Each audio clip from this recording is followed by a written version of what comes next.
peking pabangong yan? Miss, paumanhin, ang lahat ng item ay sinusuri ng mga profesional. Kaya kung magsasalita ka, dapat responsable ka sa mga sinasabi mo. Sigurado kung peking Arabian Nights na yan. Mismo, sa pagkakaalam ko, lumagay ka sa isang palengke ng mga bultuhan. Baka naman kulang ang alam mong amoy. Ni minsan, hindi ka pa siguro nakagamit ng tunay na pabango. Kaya pala. Galing lang pala sa probinsya. Kaya pala walang modo. Ni si Mr. Lu nababastos niya. Tama. Paano nadala ni Mr. Lu ang babaeng ito? Sa tingin ko, wala naman siyang alam sa pabango. Gusto na niya mapansin ni Mr. Lu. Tingnan mo kanina, parang gusto pa hindi magiging kay Mr. Lu. Mismo, alam kong gusto mong magpasikat. Pero sa ganitong event, hindi pwede ang basta-basta kang gagawa ng gulo. Ang boteng ito ay hindi maaaring gawa ng master ng sila Laishi. Mr. Lu.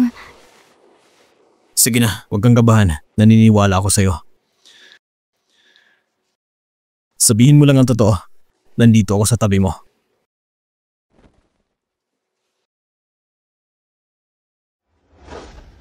Ang mga gawa ng master ay kilala sa buong mundo. Napakabihira ng mga ito. Sinasamban ng mga collector at perfume enthusiasts. Pero, kakaunti lang nakakaalam na sa ilalo ng bote ng mga gawa niya ay karaniwang may makitid na animal detail dahil sa masalimuot na disenyo ng kanilang crystal bottles. Sa ilalim ng liwanag, makikita sa ilalo ng bote ang maliit na animal design na parang bahagi ng pinakabote mismo. Pero itong bote na ito, wala naman. Parang wala talaga oh. Sabi mo rin naman, isang manipis lang doon ng guhit iyon. Baka sa dami ng pinaghiraman, naalis na yon. Oo nga, hindi rin posible yan. Pwede na. Oo ma'am, Dad. Ang animal technique, focus sa matingkad ng kulay, ito rin ay kilala sa tibay ng resistensya sa kalawang, kaya hindi ito basa-basa na buburang nagagasgas. Miss Lin, sanay ka na sa mga luxury goods. Ang ganitong simpleng kaalaman, dapat alam mo yan, hindi ba? Miss Lin, sabi nga nila, sanay ka na sa mga mamahalin, kaya itong kasimlang detalye, dapat familiar ka na. Ikaw? Medyo malayo ko kanina. Akala ko katawalan ng boteng mali. Pero ngayon sa malapitan, naamoy ko rin. Mali rin amoy ng pabango.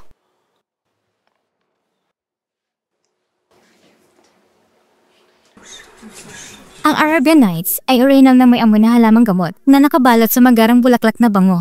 Pero itong pabangong ito, kahit may baging herbal scent, mas nangingibabaw naman ang matamis na amoy ng rosas. Kaya ang pabangong ito, at check na siguro kung peke. Sumasang-ayon ako sa sinasabi ng dalagang ito. Ako si Liu Kan, alagad ni Master Lalishay. Maaari kong kumpirmahin ang lahat na sinabi ni Miss Mu ay totoo. Nais kong hingin sa Jade Auction House na magbigay ng makatarungang paliwanag para sa aking guro. Hindi ko akalain na ang Ranran ko ay maganitong kakayahan pala. Anong meron? Inaantok ako.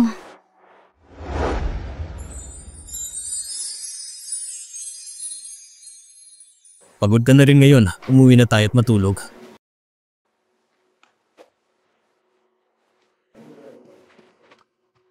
Shion, yung bag mo!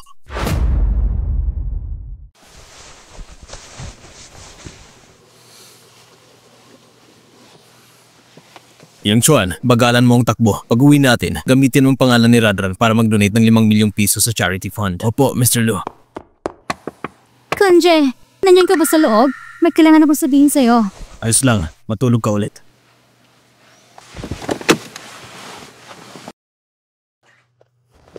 Kunje, kanina sa auction, hindi ko sinasadya yun. Natakot lang ako na baka si mismo, may masaring mali at mapahiya ka pa. Lin Shiyun, tayo ay magkaibang ordinaryong tao lang. Ano man ang gagawin mo, hindi mo kailangan magpaliwanag sa akin. Kailanman ay hindi ko naiisip na si Ranran ay ikakahiya ko. Ako? Tama nga, si Mr. at si Lin Shiyun ay bagay talaga. Miss Lin, igalang mo naman ang sarili mo.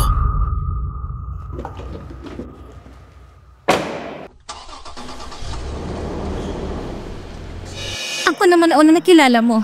Bakit yung habas lupang yan ang napunta sa pwesto? Hayop ka. Abangan mo ako. Mr. Lu. Bakit? Gusto ko lang itanong, kanina sa auction, wala naman akong nahanap na akong regalo para sa birthday ni Madam Lu. Anong gagawin ko? Huwag kang mag-alala. Bukas, pumunta ulit tayo sa ibang lugar para mamili.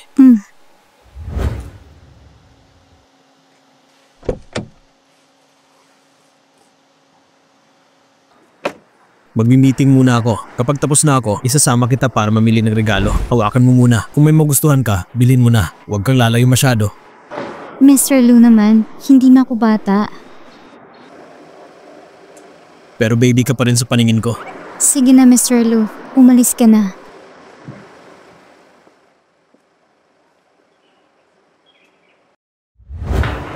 Hello, ma'am. Ito ang bago naming produkto. Pwede po kayong tumingin.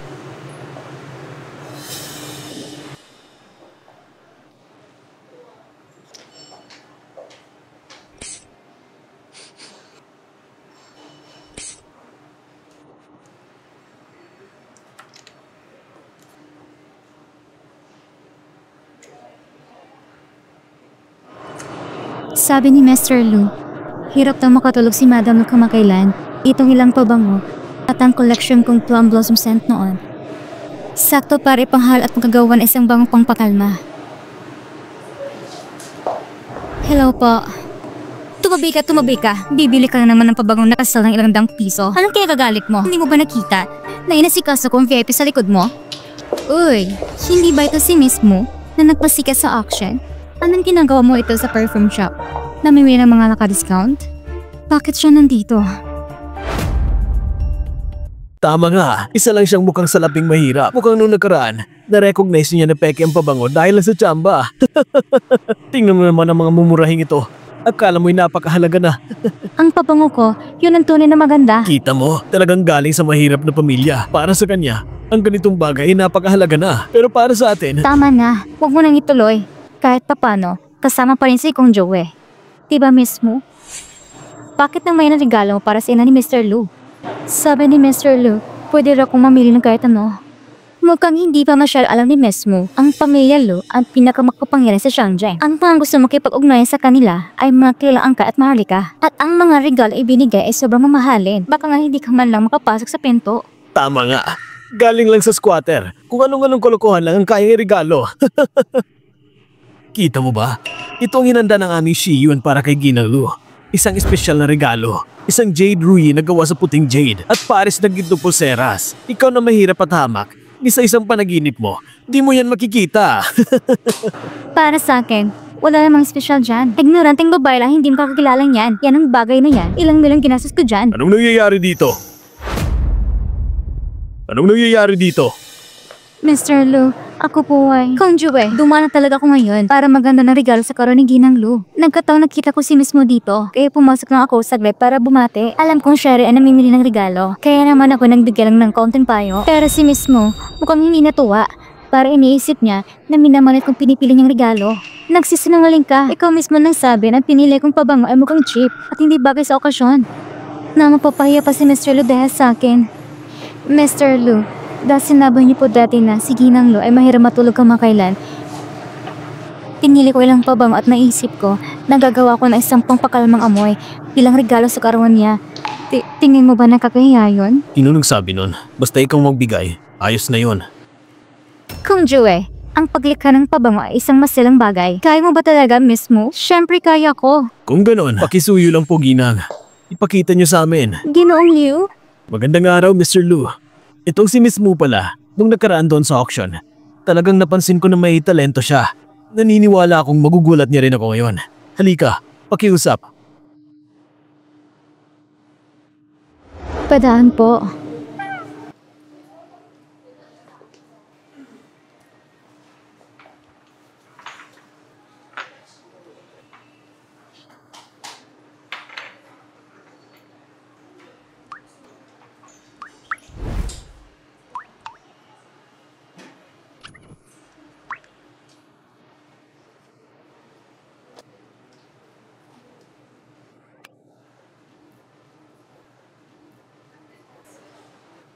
Magaling, napakahusay.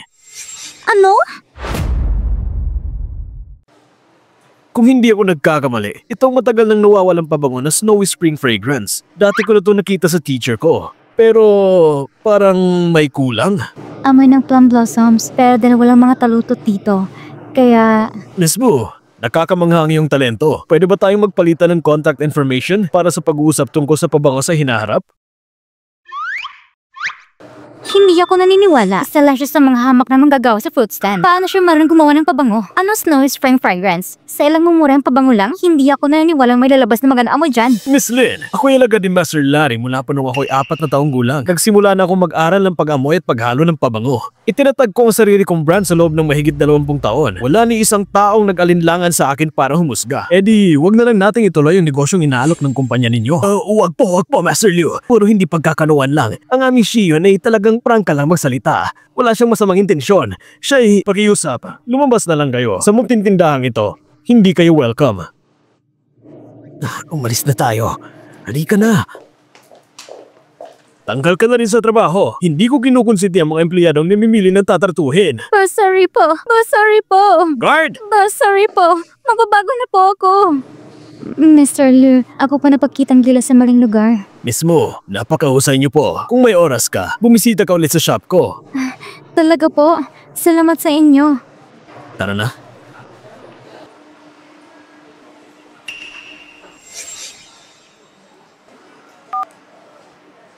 Hello? May malaking balita kong tungkol kay Mr. Liu. Murandan, maghintay ka lang. Sa pagkakataong ito, sisiguraduhin kung masisirang pangalan mo.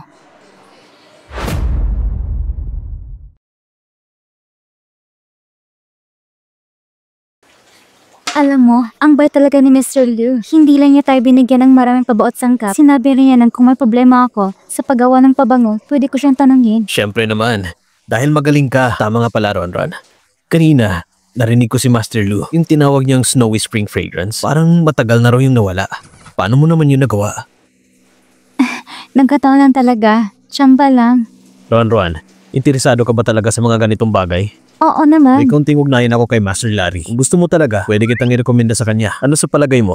Yung legendary figure sa mundo ng pabango, yung gumawa ng Arabian Nights, si Master Liu din, siya naging alagad nito. Tama. Matagal ang gustong gawin ni Master Larry. Nakunghuli agad niya. Noon pa, nakatangay pa ako na isa sa mga bihira niyang pabango. Ang hirap kong makatakas noon. Ay wag na Mr. Liu. Gusto ko lang naman mag-explore ng kusa. Pero sa susunod, magpapakabuti pa ako. Para yung anak natin, may pagmalaki ako. Anong pinagsasabi mo? Ano man ang mangyari? Ikaw ang magiging pinakamagaling ng nanay sa anak natin. Kung yung bata na yan, magiging bastos sa'yo. Ako mismo ang papalo sa kanya.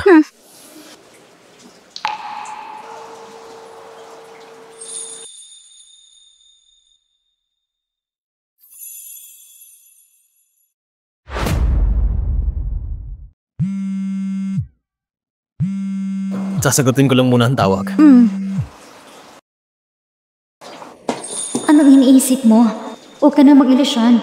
Hindi siya para sa'yo. May gusto ka bang bilhin? 2,000. Gawan mo ako ng interview tungkol kay Muranran. 2,000? Sige.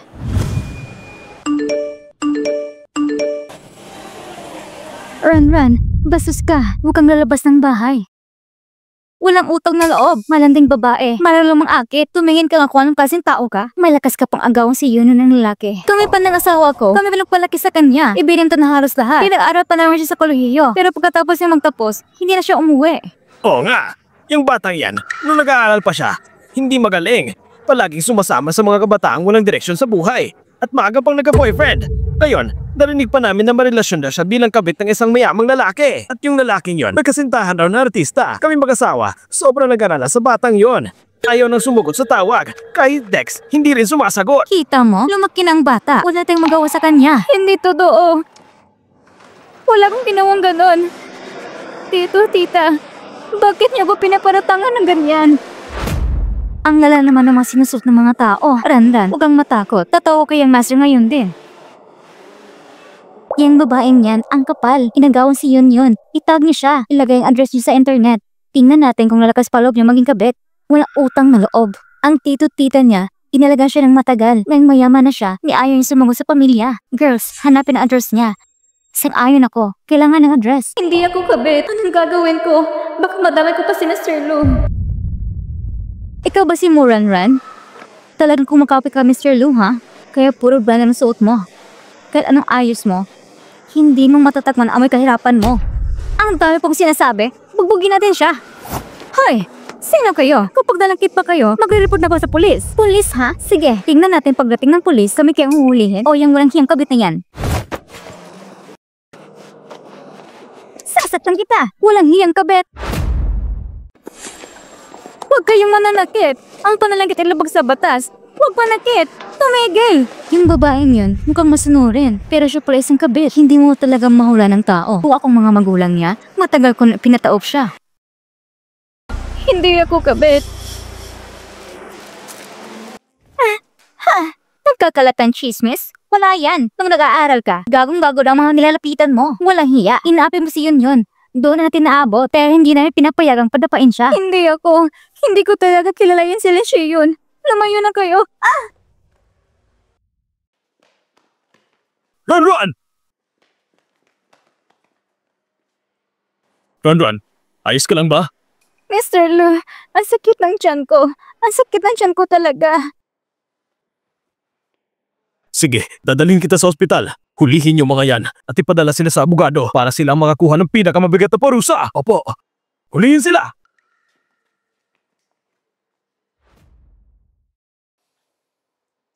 Doctor, kumusta ng asawa ko ngayon? Huwag kayong mag-alala, Mr. Lu. Walang masama sa ginang. Pero ano? Pero ang ginang ay buntis ng kambal. Dati may malnutrition siya, kaya sobrang anemia. Kailangan mag-ingat sa nutrisyon habang buntis at regular na magpa-check up. 2 bata. Ang saya ni Mr. Lu. 2 mga anak natin na tinataglay. Ron. Salamat.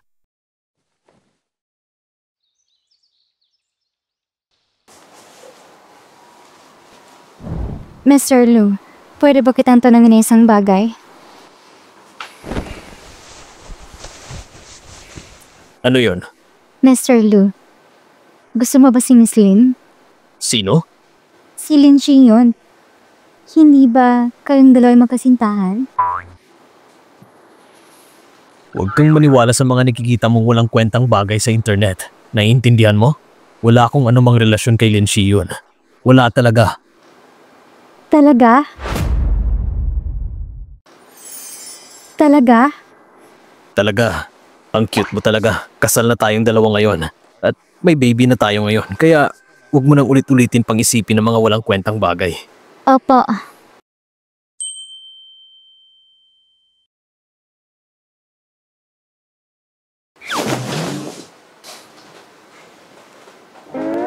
Inaantok na ako. Matutulog muna ako. Sige, matulog ka na. Tawagin mo lang ako kapag may kailangan ka.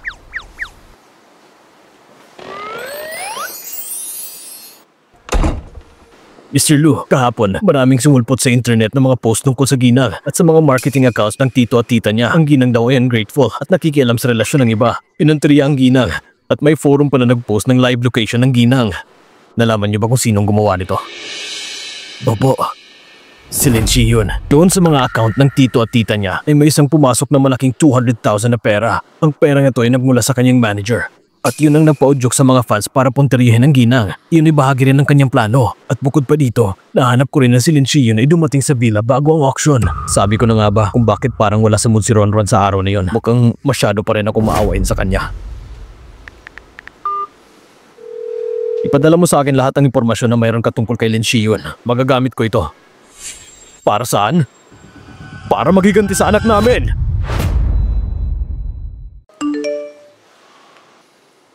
Mr. Lu, ang 5 tao na pumalibot sa ginang kahapon ay mga tagahanga ni Lin Chi yun. At ang tumulak kay ginang ay si Liro. Nakasalukuyan nagtatrabaho sa Jianggang newspaper. At ang 4 pa na iba ay estudyante sa Jincheng Normal University. Natagpuan pa namin ng ilang mga batang reporter. Ganitong ugali nila. Kapag naging guro o reporter, pagsasangkot nila ay magpapasama sa iba. Gamitin natin ang legal na paraan. Suriin mo na mabuti ang mga reporter na yon. At tignan kung meron pa silang mga natitirang video o larawan na hindi pa natatanggal. Linisin mo lahat at ipagbabawal sila sa industriya. Opo. Bukod pa rito, kontakin ng kaukulang departamento. Ang kalinisan ng tindahan ng prutas ng pamilya mo ay hindi pumasa. Nagtitinde sila ng mga prutas na palaya at pabulok. Isara ang kanilang tindahan. Naiintindihan ko po, Mr. Lu. Si Miss Lin Chi yun. Anong gagawin natin? Dahil sa pangalan ng pamilyang Lin, bibigyan muna natin siya ng leksyon. Ipapadala ko sa iyo lahat ng mga detalye mamaya. Sige po.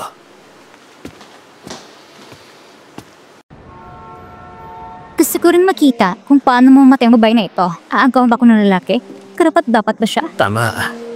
Uy, ayun si Lin Chi yun. May mukha pa siyang lumabas. Ano ngayon? Isa siyang sikat na artista. At napakaganda pa niya. Anong sikat na artista? Puro pake sa kamay ng cat niyan. ikaw? Isang salita nyo pa! Pupunitin ko yung mga bibig ninyo! Oh, sige na. Huwag ka na magalit. Ay, sandali. Ano to? Ano yan? Ito ay crisis. Ayusin ito agad! Oo, sige. Hello? Ano? Lahat ng endorsement kakanselahin? Oo nga, sabi ng mga brands, ngayon daw si Miss Lynn ay may pangit na reputasyon. Kung itutuloy ang kontrata, makakasira daw ng brand. Kaya gusto nilang tapusin. Ano? Ano ba? Ayon sa kontrata, kapag may iskandalo habang may kontrata pa, kailangan daw bayaran ni Miss Lynn ng malaking danyo. Ikaw... Anong plano ng kumpanya? Bakit wala pa yung response? Magtatlo pa pang pelikula na naka-line up. Ayan na yun! Miss Lynn! Wala. Karuan lang kami. Miss Lynn, tungkol po sa inyo na nabubuli ng co-actors, may masasabi po ba kayo? Miss Lynn, ang mga projects ninyo, totoo po bang chismis? Ano ko niyo yan dahil sa relasyon sa investor? Pwede niyo po bang sagutan ito? Pwede po ba may limalisik? Tipis na matanong sa amin. Tapos na. Lahat tayo tapos na. Umalis ka! Anong karapatang ipasa ng tindahan ko? Aray! Ang tindahan nyo ay bagsak sa Pirate Sanitation Standards. Kaya ito illegal na ipinasara. Hindi na kami magpapapigil. Huwag nyo kami subukan. Hoy, kayo! Sarado na ang tindahan. Paano na pag-aaral ni Zenzen? Mukhang nakakuha talaga ng mayam connection si Muranran. Ngayon, anong gagawin natin? Oo nga. Paano na tayo? Anong gagawin? Italaki mong batang yan na ilang taon. Hindi mo pa rin siya kilala. Simot sa pool. Sunod-sunuran yan. Pag kinausap mo yan ng maayos at malambing, siya na mapapaikag pa rin siya.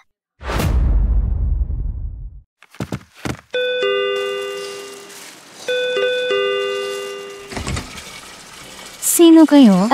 Kaming pamilya ni Ranran. Nandito ba si Ranran? Tayo yung pamilya ni Ranran na nagkakaroon ng chismis online? Anong kailangan nyo rito? Kasi namin kausapin si Ranran. Oy! Ranran! Umalis ka! Hoy! Tumigil kayo! Ranran! Ay nako, buti lang at ayos ka. Nabawasan na rin pag-alala ko. Ako at ng tito mo ay nadala lang. Parang nawala pa ng utak namin. Yung mga tao na yon, nang bastos kang online, di ba? Sa dami ng taon, itinuring ka naman naming totoong anak na babae. Siya, patawarin mo na kami. Nang bastos lang ba? Alam niyo ba, sinundan nila ko sa kasada at tinawag kong kabit. Binugbog pa ako. Kung hindi dahil kay Mr. Lu, baka ngayon, hindi niya na ako magkikita. Huwag yan sabi anak niyo ako. Sa lahat ng taon na yon, anong klaseng buhay ay pinapadaman niyo sa akin? Ay nako, kasalanan nyo ng ibang tao. Anong kinalaman namin doon? Oo nga naman. Tingin ko naman okay ka na ngayon. Kalimutan na natin nakaraan. Hindi ba't mas marami ka lang namang ginawa sa bahay? Pamilya pa rin tayo. Bakit kailangan pang palakihin? Kausapin mo na lang yung boss mo at huwag niyo nang ipasara tindahan namin, ha? Umalis na kayo. Hindi ko na kayo mapapatawad. At hindi ko na rin kakausapin si Mr. Luke para sa inyo. Simula ngayon, tayo wala ng anumang ugnayan. Ikaw talagang bata ka. Pinalaki ka namin ng maraming taon. Tapos puputulin mo agad? Ranran, kanila lang. Pasensya ka na. Medyo napalakas ang boses ko. Sa lahat ng taon na to, kung may pagkukulang kami ng tito mo, patawarin mo na kami. Humingi kami ng paumanhin. Pero, wala namang kasalanan ng kapatid mo. Bagsak siya sa entrance exam. Tapos isinara pa ang tindahan. Wala na siyang papasukan. Paano yung kinabukasan niya? Masasayang buong buhay niya. Oo nga ate. Hindi mo ko pwedeng talikuran. Gusto ko pa naman mag-aaral sa ibang bansa. Grabe, wala pa ko nagkitang mas makapal mukha sa inyo. Aling Shen, ayos lang yan. Huwag ka nang magalit. Uulitin ko, hindi ko kayo mapapatawad. Ni isang kusing, hindi ko ibibigay sa inyo. Lumayas sa kayo. Hayop kong bata ka, pinaghirapan ka lang pala kinilang taon. Kunting pabor lang to, ang dami pong sinasabi. Tama.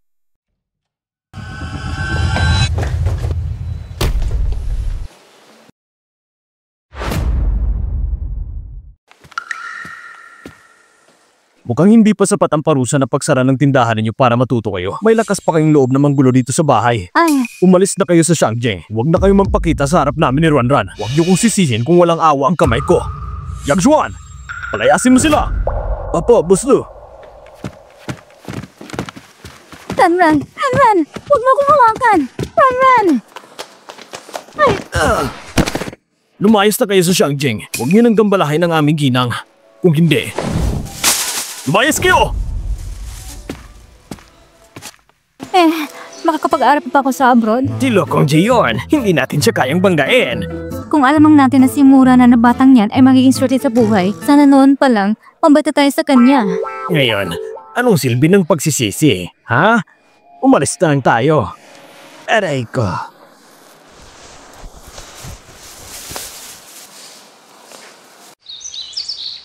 Pasensya ka na, Mr. Lu. Huwag kang magalala. Wala kang dapat ipag-sorry. Ikaw ang asawa ko. Ikaw rin ang magiging ina ng mga anak ko. Poprotektahan kita. Obligasyon ko yun. Naiintindihan mo?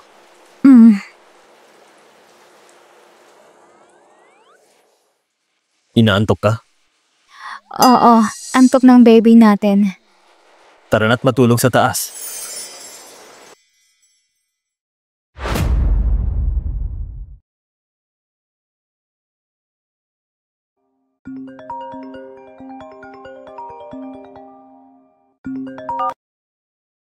Ma, Ikaw talagang bata ka? Ngayon ka lang sumagot ang tawag ko? bakit po? Kailangan ba laging may dahilan para tawagan ka? Kailan ka ba mag-uuwi ng nobya? Tingnan mo naman.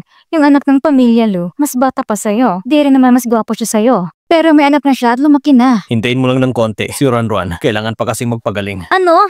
May nobya ka na talaga? Dalhin mo agad dito. Gusto ko siyang makita. Sa birthday mo na lang, sabay kaming uuwi. Ang batang to, bakit kayo mo lang sinabi?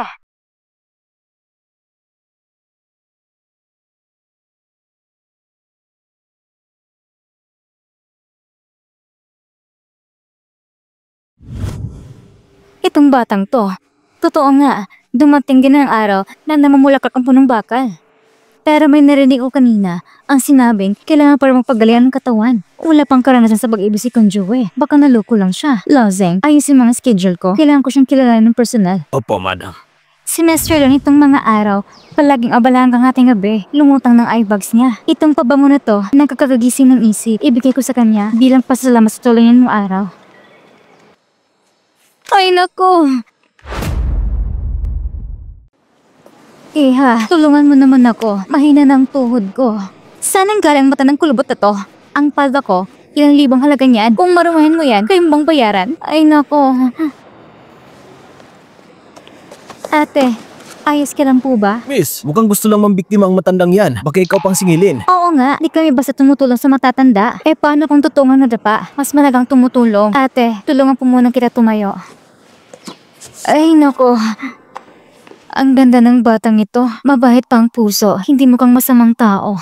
Ate, gusto niyo po bang dalhin ko kayo sa ospital? Wala akong pera. Ayoko magpa-ospital. Gusto niyo lang po ba kontakin kong pamilya ninyo? Wala rin akong pamilya.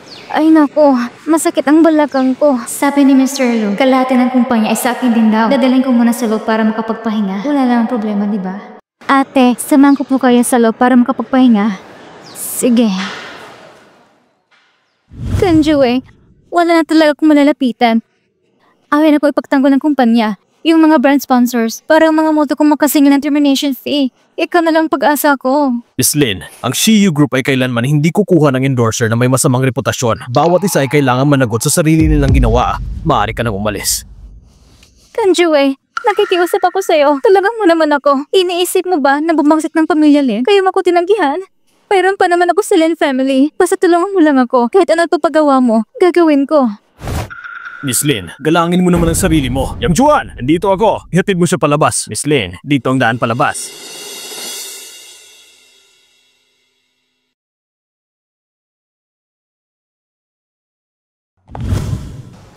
Sino ka ba? Ikaw ba marang tumingin sa pinadaanan mo? Miss Lin, bakit nandito ka? Bakit siya na naman? Kung hindi dahil sa kanya, hindi sana ako mapapahamak ng ganito. Kaawa-awa. Nandito ako para kausapin si Conjoy, syempre. Mismo. Ito ang Shenmue Group. Pinakamatang lugar sa buong Shenzhen at pinakakumikita negosyo rin. Tapos magdadala ka rito ng maruming matandang babae? Ano bang ibig sabihin yan? Nadapa lang po siya sa labas. Wala na rin siyang pamilya. Kaya dinala ko siya sa loob para makapagpahinga sandali. Kapag ayos na siya, alis din kami. Hindi naman kami makakaabala sa trabaho ng iba. Sabi mong hindi abala? Ganun na nga, wala na ibang sasabihin. Tingnan mo lang mga empleyado, lahat sila abala sa pagtatrabaho. Tapos ikaw, dinala mo yan dito, isang marumi at dugyot na matanda? Paano masasabing hindi yan nakakaabala sa trabaho? Hindi ba tama ako? Oo nga. Sa labas ka magpahinga, anong ginagawa mo dito sa kumpanya namin? Hindi ito part o hard din. Abala na nga kami sa trabaho, lalo mo pa kaming ginigulo. Mga kabataan ngayon, bakit wala na kayong respeto? Respeto? Ang respeto ko, hindi para sa mga taong tulad niyong hamak lang sa tingin ko. Kung palagay ninyo, ang pasensya namin ay nakakaabala, ay magkusang loob ko'y aalis. umalis na kayo mismo. Tama. Ang dumi mo. Malay natin, baka masakit ka pa na nakakahawa. Umalis na kayo! Alis! Alis na. President Lu, mula sa lumang bahay. Nandito na si Madam ngayon. Anong sabi mo? Hello. Ang tinawagan niya kasi ko hindi matagapang tawag. Pupunta si Ronron sa kumpanya ngayon. Sabi ni Aling Shen, siyang Madam umalis daw ngayong hapon para magdala ng regalo para sa'yo. President Lu, nag-aalala ka ba na masungitan siyang Madam? Alam mo naman ang ugali ng mama ko. Sigurado akong sinadya niyang puntahan si Ronron. Alamin niyo kung nasa na sila ngayon. Puntahan natin. Aba. Umalis na kayo.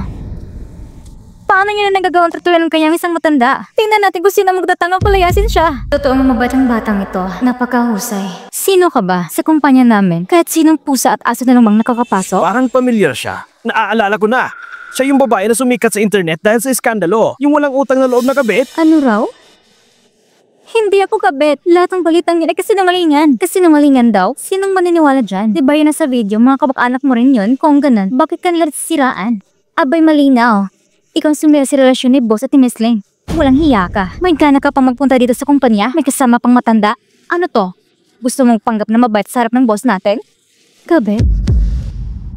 Ano bang nangyayari dito? Kayo, pinaparatangan niyo ako ng walang basihan. Isusumbong ko kayo.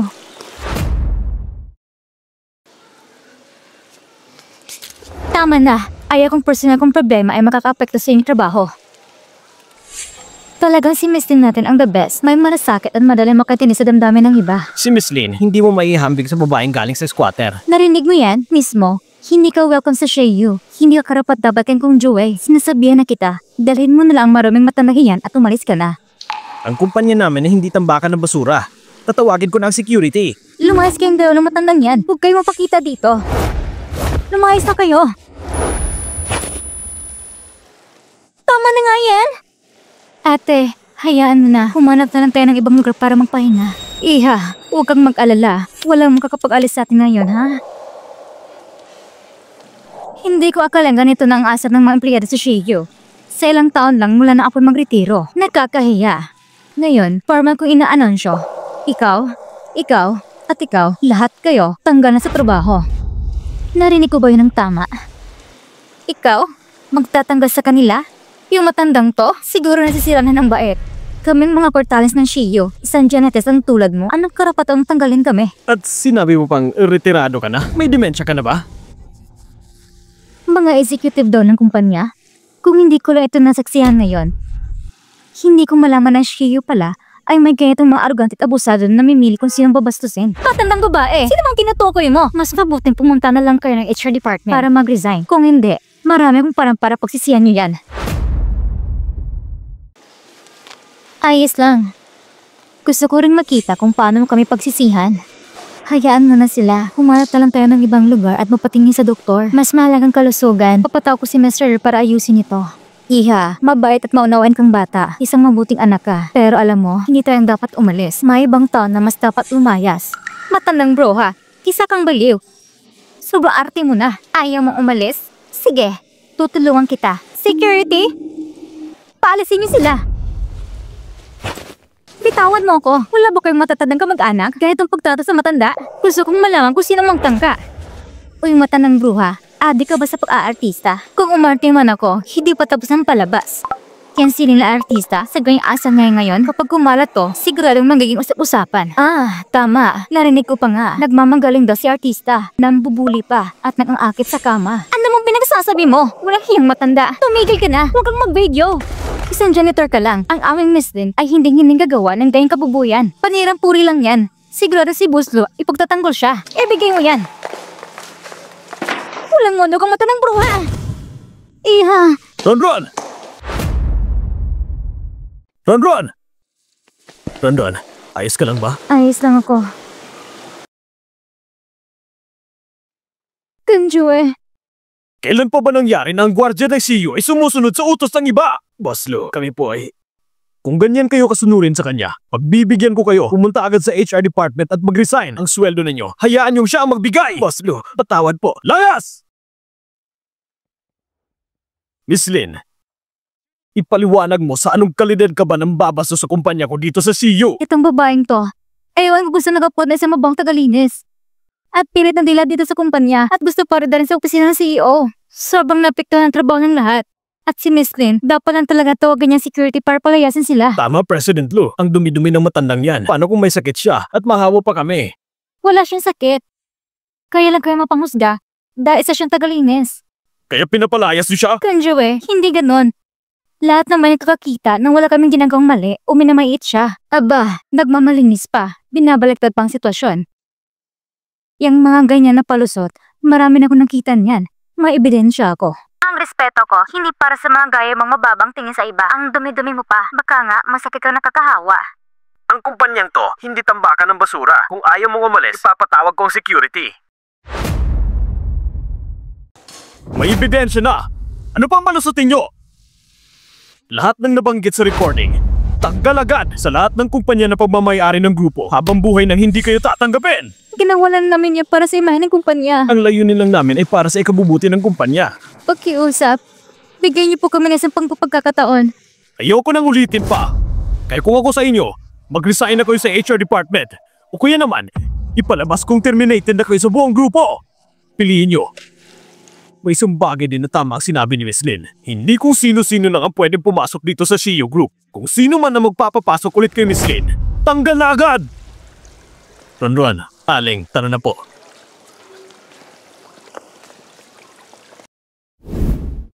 Halika, Ran.